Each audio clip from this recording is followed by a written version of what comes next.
Truck খুব জ্বালাইতেছে, truck যায়ও না, আমাদেরকে রাস্তা ছেড়েও দেয় না। আমরা আছি রূপগঞ্জের ভিতরে, আর এদিকে প্রচুর পরিমাণ জাম।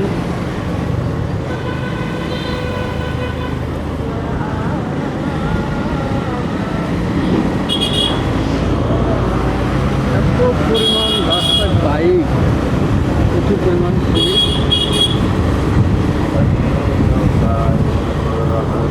আমরা মনে হয় ফ্রাইডে পর্যন্ত বাইক চালান যাবে, তাই না?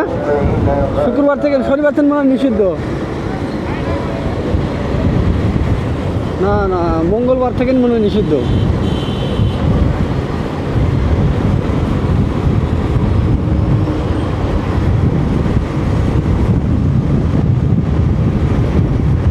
আসলে এই ক্যামেরার ভিডিও কোয়ালিটি অনেক সুন্দর হয়, দেখতে পাচ্ছেন যে খুবই স্মুথ।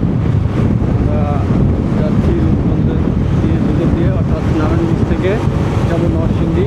নরসিংদী হয়ে আমাদের যাওয়ার কথা ছিল গাজীপুর। গাজীপুর হয়তো যাওয়া হবে না আজকে, কারণ অনেক রাত হয়ে গেছে, দামে ছিলাম। আমরা গাজীপুর যাব কাল সকালে, আবার গাজীপুর থেকে আমরা নারায়ণগঞ্জ ট্র্যাক করব।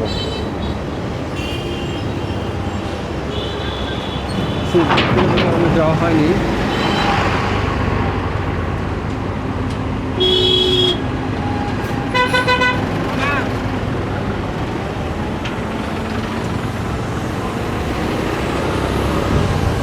সিটি ইকোনমিক জোন, আর এখানটা ইন্ডাস্ট্রিয়াল ফ্যাক্টরি থাকার কারণে মানে প্রচুর পরিমাণ এই রোডগুলোতে ট্রাক চলে আর জাম প্রচুর।